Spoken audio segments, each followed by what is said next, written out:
우리네 삶을 뒤돌아보면 기억해야 할 것은 잊어버리고 기억하지 말아야 할 것은 자꾸 기억나는 것을 우리의 삶 가운데 경험하게 됩니다. 받은 은혜와 사랑이 참으로 많은데 가만히 보면 은혜와 사랑은 흐르는 물에 흘려보내고 기억하지 말아야 할 것들, 나에게 잘못을 했거나 나에게 손해를 끼친 것에 대해서는 마치 바위에 새긴다는 말처럼 우리의 마음속에 깊게 담아두고 있음을 보게 되지요. 기억해야 할 것은 잊어버리고 기억하지 말아야 할 것은 자꾸 기억나는 사람들을 가리켜서 요새 말로 뭐라고 얘기해요? 뒤끝 장렬 이렇게 얘기합니다. 그런 사람 참 많지요. 그러기 어떤 학자는 말하길 인간의 지식이 그 사람을 구원하지 못한다라고 말한 것 맞는 것 같습니다. 많이 배우고 많이 경험하여도 자기 마음을 자기 마음대로 못합니다. 여기에 고민이 있습니다. 조엘 테일러라고 하는 학자는 말하길 현대인이 겪는 가장 빈번한 정서는 두려움이라고 얘기합니다.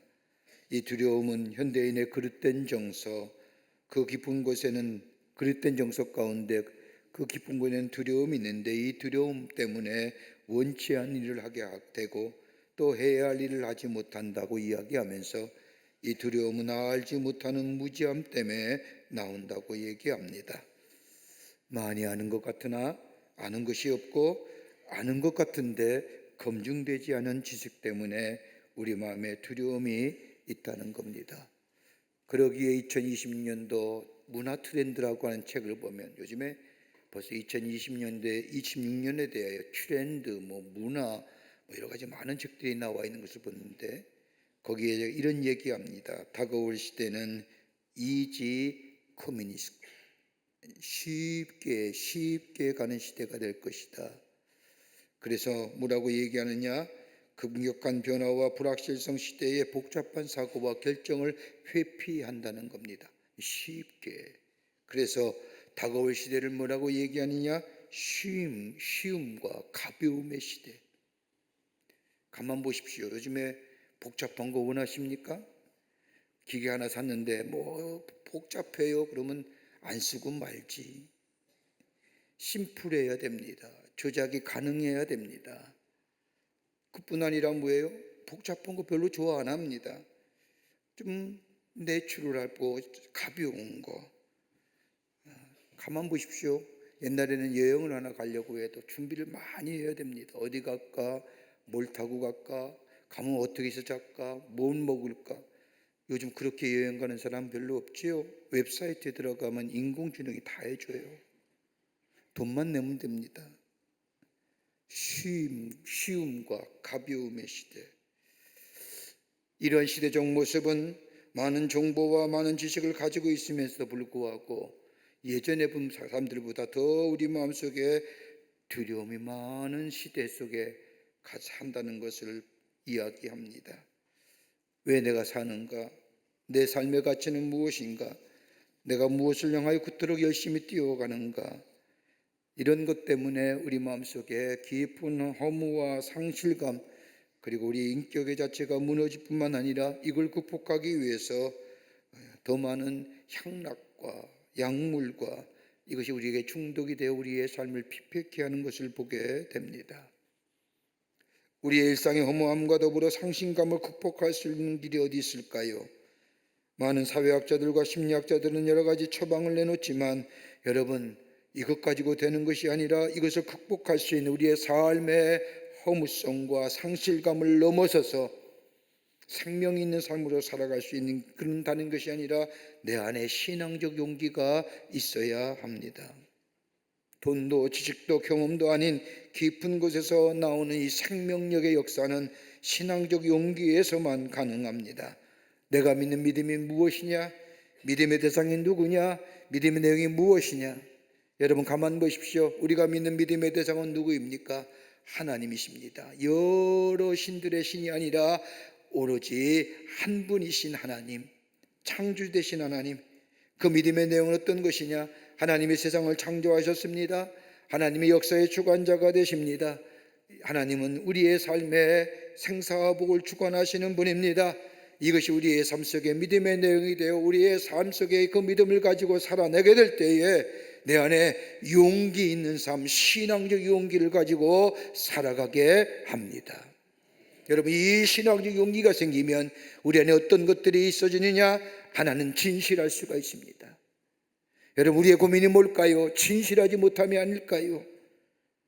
내 안에 신앙적 용기, 하나님 앞에 믿음 가운데 서게 될 때에 내 안에 진실함이 생깁니다. 아무리 세상이 어렵다 할지라도 진실함은 어둠을 넘어서서 빛을 발휘하는 것처럼 내 안에 진실함이 있습니다. 또 하나 또 간다면 겸손할 수가 있습니다. 여러분, 가만히 보십시오. 많이 가지고 많이 경험하고 많은 지식을 있는 사람들, 여러분, 겸손한 자 별로 없습니다. 오만하지요, 교만하지요. 그러나 내가 예수 그리스도의 십자가 은혜로 예수를 믿고 구원받은 사람들, 여러분, 겸손할 수가 있습니다. 우리 예수님이 나를 위하여 이 땅에 오셨을 뿐만 아니라 나의 죄를 위하여 십자가에 달려 돌아가시고 내 죄를 사해 주실 뿐만 아니라 나를 하나님의 사람으로 참으신 그 하나님의 은혜, 내가 죽어야 되는데, 내가 죄의 쌍은 사망이라고 했는데 나를 살려주시고 나를 새롭게 하신 그 하나님의 놀라운 은혜를 생각할 때에 나는 그 안에 낮아질 수가 있습니다. 비울 수가 있습니다. 겸손한 존재로 살아갑니다.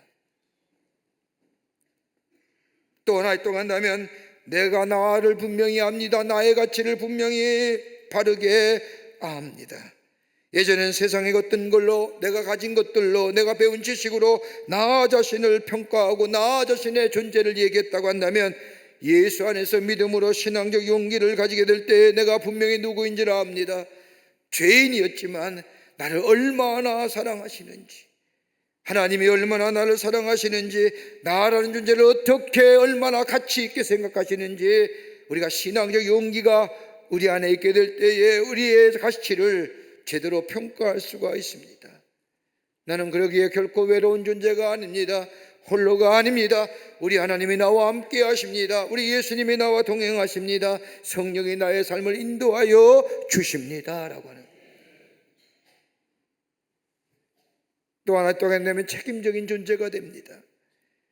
믿음이 내 안에 있어 그 믿음을 가지고 내 안에 거룩한 용기, 홀리 볼드니스니까 신앙적 용기를 가지면 책임적 존재가 됩니다.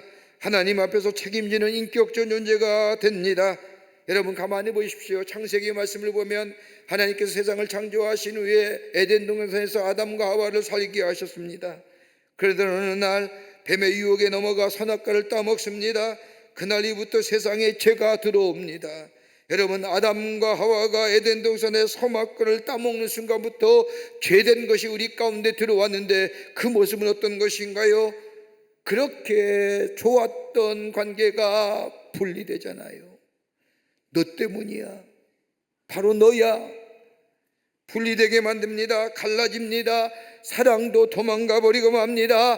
가정이 무너져 내립니다. 죄는 분리하고 무너져 내리게 하는 겁니다. 여러분, 아무리 성숙한 인격이나 아무리 고귀한 도덕적인 것을 가졌다 할지라도 죄가 들어오는 순간 그 인생 무너집니다. 더 나아가 인간의 타락한 죄성 때문에 자신의 잘못을 못 보고 다른 사람의 허물만 봅니다. 자기가 책임져야 할 부분을 다른 사람에게 넘겨버립니다. 여러분, 그러나 믿음 안에서 신앙적 용기를 가지는 삶은 책임적 존재가 됩니다. 책임지는 거예요. 여러분, 진정 자유인이 어떤 걸까요? 뭐 경제적이고 사회적이고 환경적인 자유 아닐 겁니다. 내가 책임적인 존재가 될 때에 그 사람이 진정한 자유인 아닐까요? 하나님 앞에서 정직할 때에 우리 안에 신앙적 용기가 있어지게 됩니다. 겉으로 변한 것은 없지만 우리의 겉사람은 시간이 지나면 지날수록 후패해 가지만은, 그러나 우리의 내적 안에는 하나님 앞에 정직한 사람, 믿음으로 사는 사람에게는 거룩한 용기, 신앙적 용기를 가지고 겸손하게, 진실하게, 책임적 자로 내가 누구인가를 분명히 깨닫고 살아가는 하나님의 사람으로 선한 영향을 미치는 삶으로 살아가게 합니다. 오늘 본문의 말씀은 사도 바울의 믿음의 아들 디모데에게 편지한 내용의 말씀입니다. 오늘 본문의 말씀을 보면 하나님 앞에 사도 바울은 특별히 감사하고 있음을 발견하게 됩니다. 그는 많은 편지 속에 기도가 있었고 특별히 감사하는 내용의 편지를 많이 썼지만 유독 오늘 본문의 말씀을 보면 나는 하나님께 감사하노라라고 고백하며 오늘 편지의 내용이 시작이 됩니다. 이러한 고백은 저 다름이 아니라 그 근원을 찾아보면 고린도전서 15장 10절의 말씀을 보면 나의 나 된 것은 하나님의 은혜입니다. 이 은혜가 헛되지 아니하여 내가 있습니다라고 고백하는 것처럼 그 고백에 근거하여 하나님의 은혜가 나로 하여금 오늘 여기 있게 하였다고 고백합니다. 내가 가진 것들에 의하여 나라는 존재가 세워지는 것이 아니라 오직 하나님의 은혜가 오늘 나로 하여금 여기 있게 하셨습니다. 세상의 것들이 나를 만들고 존귀케 한 것이 아니라 은혜가 있었기에 나라는 존재가 오늘 여기에 있습니다. 그 하나님의 은혜가 바울의 정체의식이요 자기 존재의 의미라고 얘기합니다. 그러면서 얘기하기를 그 하나님의 은혜가 오늘 나로 하여금 능하게 하셨습니다. 능하게 하셨다는 말은 헬라어로 엔투나와 산티라고 얘기하는데 여기서 능력을 주셨다, 디나미스입니다. 내가 소유하고 얻어지고 내가 가진 것이 아니라 그 은혜가 나의 나아된 것은 하나님의 은혜입니다. 하나님의 도우심이었습니다. 하나님이 여기와 함께 하셨습니다. 그 은혜의 고백이 나로 하여금 하나님의 능력을 덧입어서 이 세상 가운데 살게 하셨다는 겁니다. 내가 주의 복음을 전할 수 있는 것도 자신의 삶의 뒤할철지를 뒤돌아보아도 한 가지도 하나님의 은혜 없이 된 것이 없다는 고백. 그러기에 그 복음을 전하면서 수많은 모욕과 아픔과 더불어 핍박을 당하면서도 넉넉히 참아낼 수 있었던 것, 뒤돌아보니 하나님의 은혜요 나를 나답게, 여기서 나를 능하게 하셨다는 것은 나를 나답게 하신 것, 하나님의 은혜라는 겁니다. 그 은혜가 나로 하여금 에너지화 되게 하고 그것이 나에게 능력이 되어 내 안에 생명의 역사를 넘치게 하셨다는 겁니다. 우리의 삶, 예수의 은혜가 나로 하여금 능하게 하셨다고 하는 이 바울의 고백, 오늘 우리의 고백이 되어야 될 줄 믿습니다. 나를 능하게 하신 예수 그리스도, 그 하나님의 은혜가 어떤 것인지, 바울은 뭐라고 고백하는지 오늘 이 말씀을 통하여 함께 은혜를 나누며 기도의 제목을 얻고 이 말씀 가운데 살아가는 여러분과 저와 되시기를 먼저 주의 이름으로 축원합니다. 첫째는 나를 향해 오래 참으셨다는 겁니다. 여러분, 이것보다 귀한 말씀이 어디 있을까요? 나를 향해 참으신 우리 예수님, 오늘 13절 말씀을 보면 바울은 예수 만나기 전에 삶에 대하여 이렇게 고백합니다. 내가 전에는 비방자요 박해자요 폭행자였으나 도리어 국리를 입은 것은 내가 믿지 아니할 때에 알지 못하고 행하였습니다.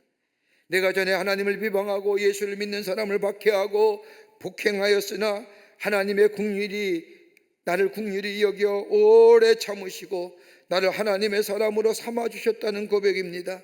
내가 죄를 지었을 때에도 우리 하나님은 참으셨다는 겁니다. 심판하지 아니하시면 참으신 겁니다. 심판하면 그대로 죽을 수밖에 없는 인생인데 하나님이 오래 참으셨다는 겁니다.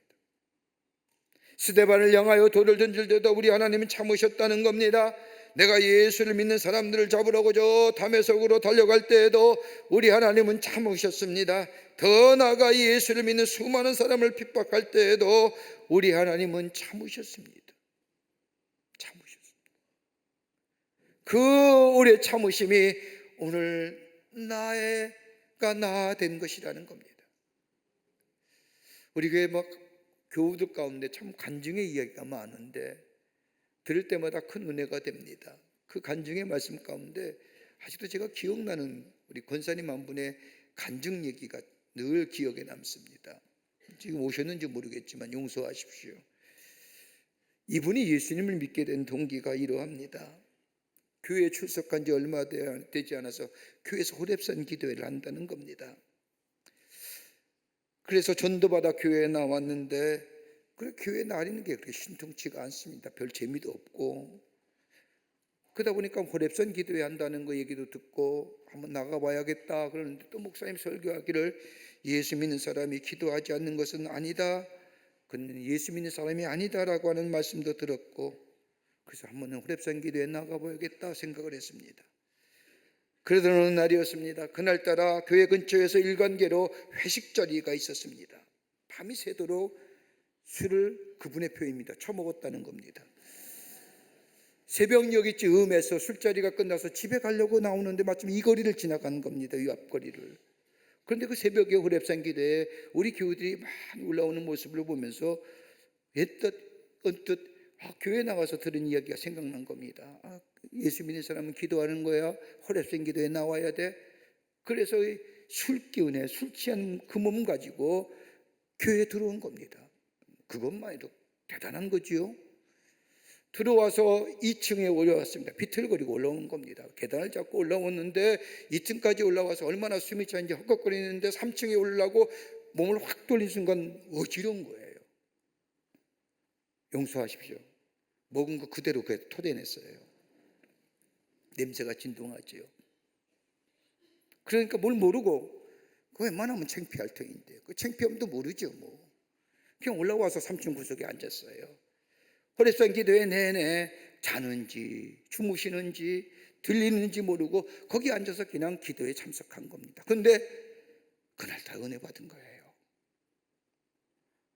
얼마나 내가 정말로 예수 없이 산다는 게 이렇게 허무하고 이렇게 추하고 이렇게 정말 형편없는 모습 아니에요. 남들은 다 기도 왔는데 냄새 팍 풍기면서 그 구석자리에 앉아있으니까 얼마나 형편없어요.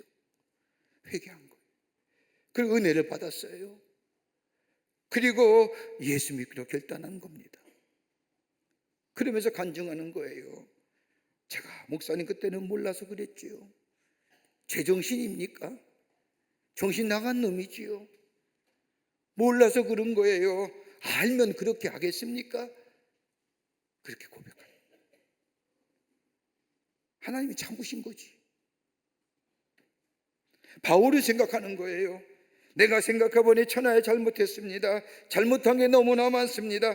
그런데 우리 하나님이 참아주신 거예요. 오래오래 너그럽게 참아주셨기에 오늘 내가 있다는 고백입니다. 바울은 여기서 끝나는 것이 아니라 오래 참으셨뿐만 아니라 하나님이 나를 불러주셔서 하나님의 자녀 삼으셨는데, 내가 생각해도 아무런 공로가 없이 하나님이 무조건 나를 부르셔서 하나님의 사람이 되게 하는 은혜를 생각할 때에 얼마나 귀한지. 그래서 뭐예요? 충성되이 여기셨다고 말합니다. 나를 충성되이 여기셨다는 겁니다. 여기서 충성이란 단어는 헬라어로 피스티스인데 이게 그냥 충성이라고 하는 마음의 중심을 다하여 하나의 말에 대하여 일을성에 대한 이런 얘기가 아니라 신실함, 진실함, 내가 예수 믿고 하나님의 자녀됨에 대한 이 믿음의 신실함을 부족하지만은 그 신실함을 우리 하나님이 알아주셨다는 거예요. 그래서 뭘 줘요? 구원함을 주신 거예요. 믿음을 선물로 주신 거예요. 그리고 믿어주신 거예요. 참으셨을 뿐만 아니라 믿어주셨다는 거예요. 여러분, 인간은 사랑으로 태어나고 사랑 안에서 자라며 사랑을 주며 사랑 안에서 인생의 마지막을 맞이하지 않습니까? 그러게 출발이 사랑이요 마지막도 사랑입니다. 그런데 사랑을 말하지만 사랑 중에 가장 큰 사랑이 무엇일까요? 믿어주는 거 아닐까요? 나를 믿어준 사람에게 사랑이 가는 겁니다. 여러분, 우리 자녀들에게 사랑한다는 말을 말해야 합니다. 그 사랑한다는 말 속에는 다름이 아니라 내가 너를 믿어라고 하는 얘기입니다. 제가 결혼식 주례할 때마다 주례사가 거진 같거든요. 똑같이 하지 않으면 차별한다고 해서 똑같이 합니다. 근데 그 하는 말, 주례사 가운데 꼭 하는 말이 있습니다. 오늘 같은 믿음만 가지고 살아라. 건강을 잃어버리면 건강은 얼마든지 되찾을 수 있는 겁니다. 그죠? 돈이요, 땀 흘려 벌면 삽니다. 근데 부부에 있어서의 믿음이 깨지거나 믿음이 상책이 나면 그건 고칠 길이 없는 겁니다. 그 상책이 그대로 가지고 사는 겁니다.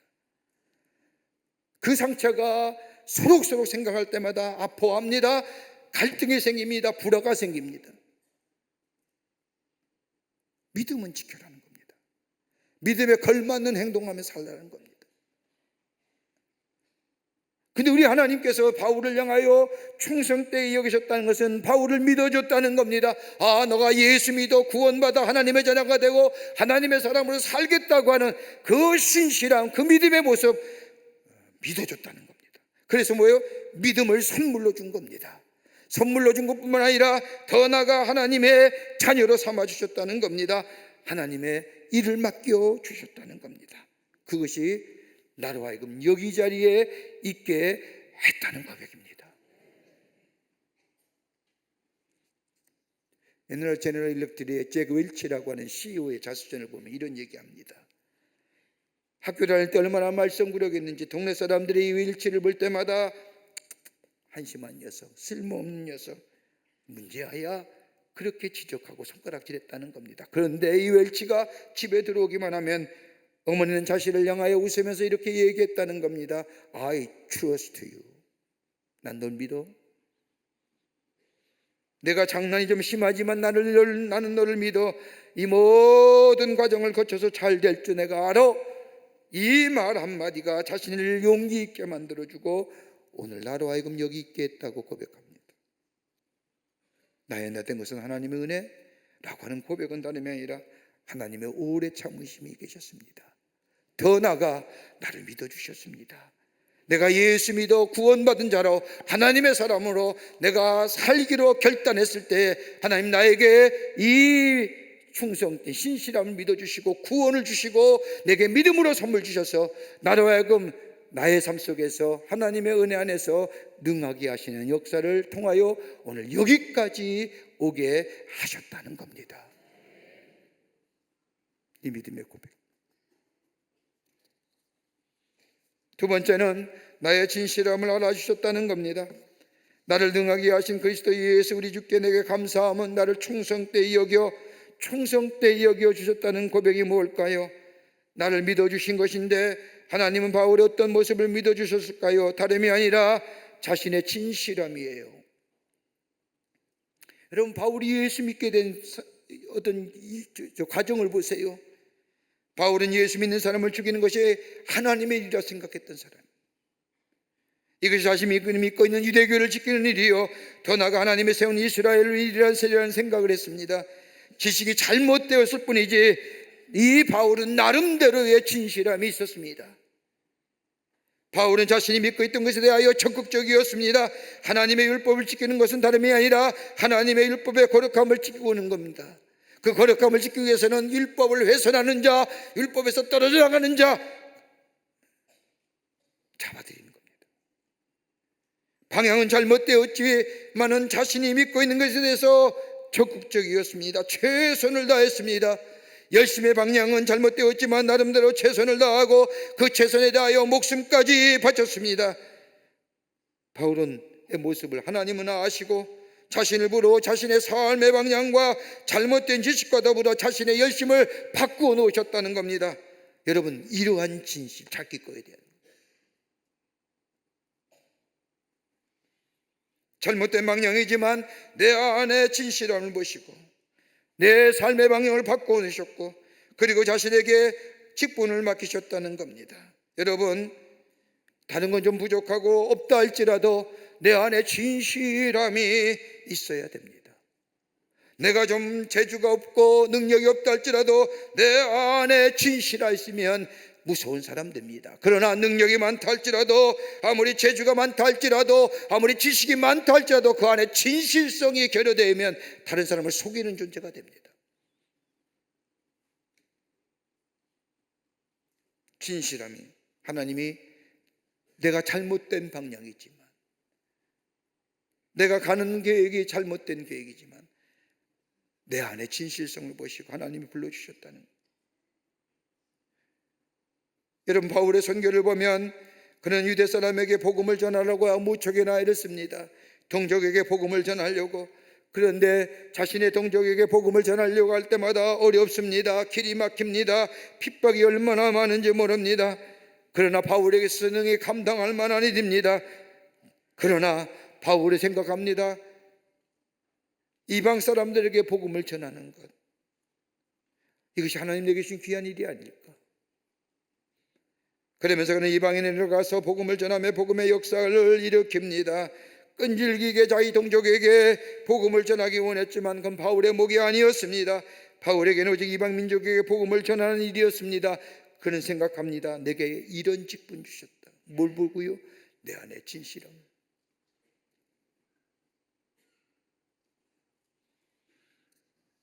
하나님의 긍휼을 입어 은혜를 알게 나니 하나님이 나에게 사명 주신 것, 다름이 아니라 내 안에 잘못된 방향이고 잘못된 게 있지만 내 안에 진실함이 없어. 그 진실을 알아주셨다는 겁니다. 그리고 내게 은혜를 주시고 그 은혜가 나로 하여금 능력이 되게 하셔서 이방인의 복음을 전하는 자가 되었다는 고백입니다. 우리는 어떠한가요? 하나님의 은혜를 입어서 오늘 여기까지 왔는데 정말로 내 안에 하나님이 기뻐하시는 삶이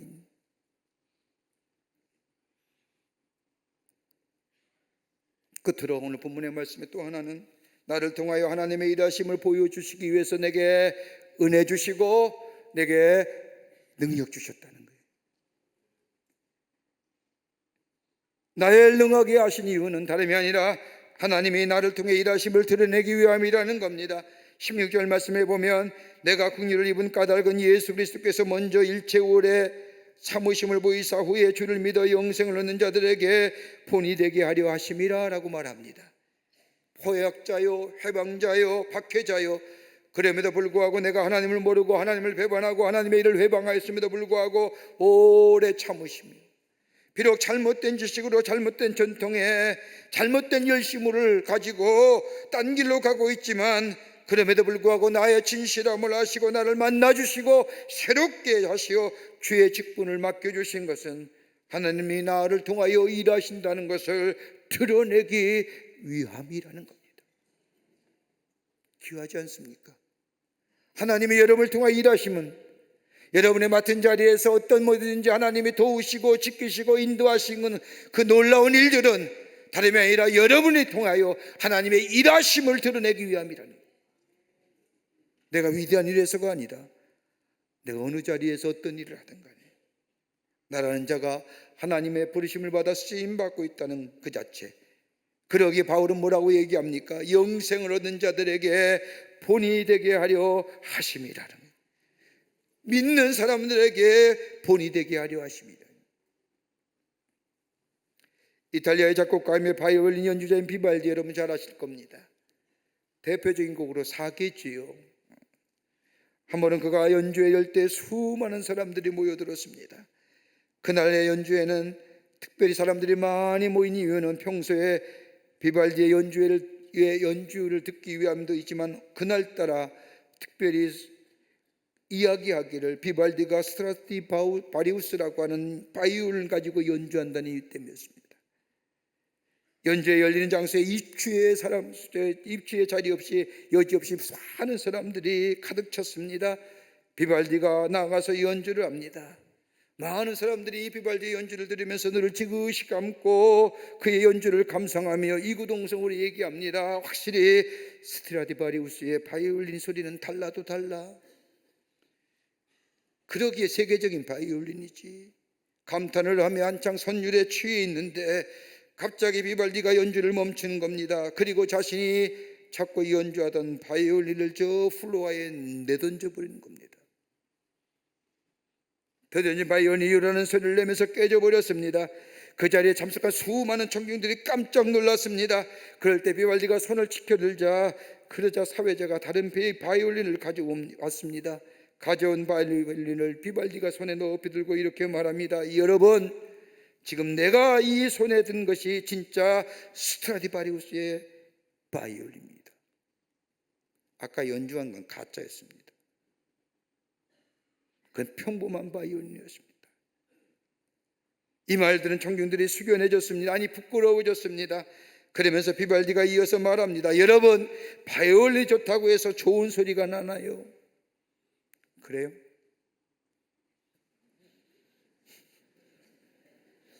문제자는 연주자가 누구냐에 따라서 연주가 누가 하느냐에 따라서 문제죠.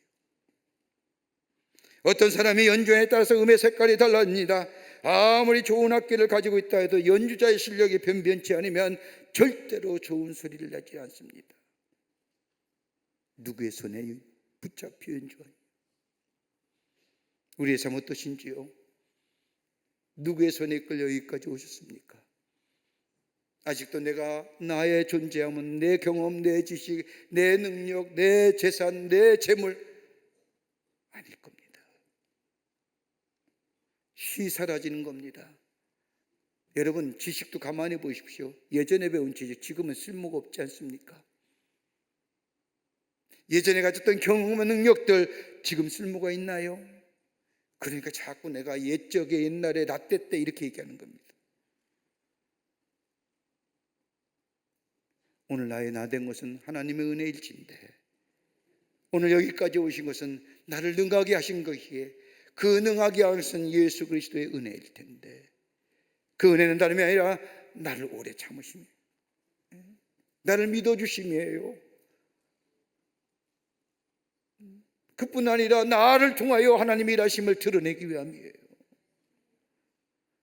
이 고백이 오늘 우리 가운데 있게 될 때에 그 능하신 하나님의 능력이 내 삶 속에 지속되어져 갈 것이고, 그 은혜 안에 살 때 우리의 삶이 하나님이 함께 하시는 삶이야, 하나님이 동행하는 삶이야, 하나님이 지키시는 삶이야, 하나님이 증거되는 삶으로, 이 삶이 복된 삶이요, 이 삶이 생명 넘치는 삶이요, 여기에 하나님의 살아계심이 증거되는 삶으로 살아가게 될 줄 믿습니다. 나로 능하게 하신 예수, 그 은혜 안에 살며 은혜 안에 고백하며 그 은혜를 증거하며 사는, 그래서 매일매일 생명의 역사를 누리며 사는 여러분과 저와 되시기를 주의 이름으로 축원합니다.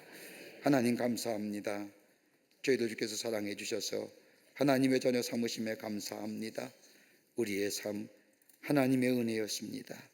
나를 능하게 하시고 여기까지 오게 하신 것은 하나님의 은혜입니다. 그 은혜 안에 감사하며 오래 참으심과 나의 진심을 알아주실 뿐만 아니라 아버지 하나님이여 나를 통해 일하심을 증거하는 그 하나님의 놀라운 역사, 그 안에 생명의 역사를 매일매일 누리며 하나님을 증거하는 삶, 주님을 영화롭게 함으로 인하여 우리의 삶 속에 더 풍성한 축복을 누리는 삶으로 살아가도록 역사하여 주시옵소서. 감사하며 예수님의 이름으로 기도하옵나이다. 아멘.